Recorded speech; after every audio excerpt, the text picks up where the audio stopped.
کر رہا ہوں. اصل میں کڈنیاں میری نہیں کام کر رہی، دونوں گردے فیل ہیں اور اب کورونا ہو گیا ہے تو ہاسپٹل میں ہوں. وہ ناڑے وغیرہ انہوں نے چینج کی ہیں، آکسیجن وغیرہ پکی لگی ہوئی ہے. بازو میں 3 کھانے کے لیے اور بلڈ پریشر کے چیک کرنے کے لیے اور ڈائلسس کے لیے لگائی ہیں. تو اب یہاں سے آنا جانا واش روم میں بند کیا ہوا، تو اس میں وضو کے کیا مسائل ہوں گے اور نماز کے کس طرح مسائل ہوں گے. میرے رسول سے میری درخواست ہے، مجھے میری شریف رحمت فرمائے اور میرے لیے دعائیں مغفرت فرما دے. بیچارے کے گردے فیل ہو گئے، اوپر سے کورونا بھی ہو گیا، اور نلکیاں لگی ہوئی ہیں اور گردے فیل ہیں، آکسیجن لگی ہوئی ہے سب. اس میں بھی ان کو نماز کی فکر ہے، بڑی بات ہے. وہ لوگ جو ہٹے کٹے ہوتے ہیں، کوئی مرض نہیں ہوتا، نماز نہیں پڑھتے، ان کو ان سے عبرت حاصل کرنی چاہیے کہ کس حال میں یہ غریب پڑا ہوا ہے. اس کو اب بھی فکر ہے کہ میں وضو کا کیا کروں، میری نماز کا کیا بنے گا، یہ کیسے ہوگا، کہ کس طرح وضو کیا جائے، کس طرح نماز اس میں پڑھی جائے. اللہ اکبر. اللہ پاک پیارے حبیب صلی اللہ تعالی علیہ وآلہ وسلم کے صدقے آپ کو شفا عطا فرمائے. افضال احمد اتاری بیٹے صبر کرنا، اللہ کی رحمت پر نظر رکھنا، وسوسے مت پالنا، یہ بس مالک کی مرضی.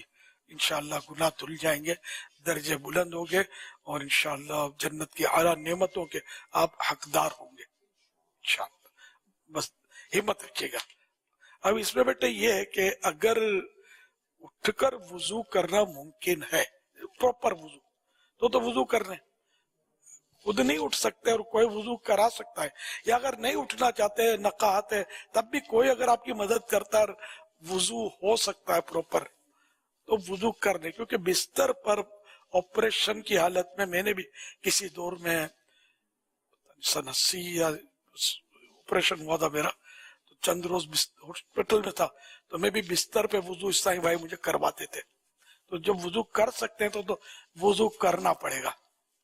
تو آپ اچھا اب وضو کر ہی نہیں سکتے، نہ کوئی بھی نہیں کروا سکتا، ایسی کنڈیشن میں نہیں ہے، تو اب تیمم کر لیجئے اگر ممکن ہے. تیمم کرنا، تیمم خود کر لیجئے یا کوئی کروا دے تیمم. تو اب یہ کہ تیمم کے بعد اشارے سے نماز پڑھیں، اشارے سے نماز پڑھیں، اور وہ اشارے سے اس طرح کہ بھلے پاؤں قبلے کی طرف ہو، قبلے کی طرف اگر پاؤں، مختلف صورتیں اس کی صلاۃ المریض میں، قبلے کی طرف پاؤں ہو اور پیچھے کچھ رکھ کے سر اونچا کر دیا جائے، چہرہ قبلے کی طرف رہے. تو اس طرح مطلب یہ کہ اشارے سے نماز پڑھیں. اشارے سے نماز میں مین صورت یہ ہے، ایک مین چیز جو خیال رکھنی ہے وہ یہ کہ رکوع کا اشارہ جتنا کیا نا، سجدے کا اشارہ اس سے زیادہ ہونا چاہیے. یہ ضروری ہے، فرض ہے. اب اچھا رکوع میں اتنا نہیں کہ پوری طاقت لگا کر وہ جھکے سر کا اشارہ کرنا ہے، یہ کر لیا تو اشارہ ہو گیا. اب سجدے کا اس سے تھوڑا زیادہ کر لیا، یہ اشارہ ہو گیا. تو رکوع کے اشارے سے سجدے کا اشارہ زیادہ ہو. جو کرسی پر نماز پڑھتے ہیں مجبوری کی حالت میں شریعت کی اجازت سے، تو اس کو بھی اس طرح اشارے سے پڑھنی ہوتی ہے کہ رکوع کا سر اشارہ کیا، سجدے کا اس سے تھوڑا زیادہ کر لیا. یہ اب وہ تو لکڑی کا پھٹا رکھتے ہیں اور پھٹے میں سر رکھتے ہیں، پتہ نہیں کیا کیا، مطلب یہ نہیں کہ اس طرح کی کرسیاں بھی بنواتے ہیں. اس کی کوئی ضرورت نہیں ہے. جو میں نے عرض کیا اور اس پر عمل کرنے. کرسی پر نماز کے احکام ایک رسالہ مکتبۃ المدینہ نے چھاپا ہے، وہ حاصل کریں، اس کو پڑھ لیں، کسی سے سمجھ لیں، تو اللہ کرے گا تو وہ اشارے سے نماز پڑھنے میں بھی سہولت ہوگی. اللہ پاک آپ کے حال پر رحم فرمائے. انشاءاللہ یہ کہ آپ یہ اس طرح کی نماز پڑھیں گے تو ثواب ملے گا.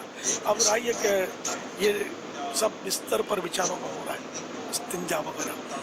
اللہ کریم بس بیچاروں کو اس اذیت سے نکالے. ہے بڑی عبرت کی بات، لیکن ان کی ہمت کیسی ہے، اس میں بھی انہوں نے سوال ریکارڈ کروایا ہے.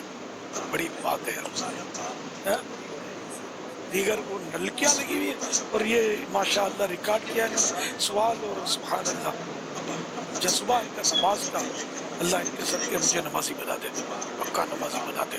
ایسی نماز پڑھنے کی سعادت عطا کرے کہ بس اس کی بارگاہ میں قبول ہو جائے. ورنہ اپنی نمازیں تو بس غفلت غفلت غفلت بری ہوتی ہے. یہ بھی ایک مدنی ماحول کی برکت ہے.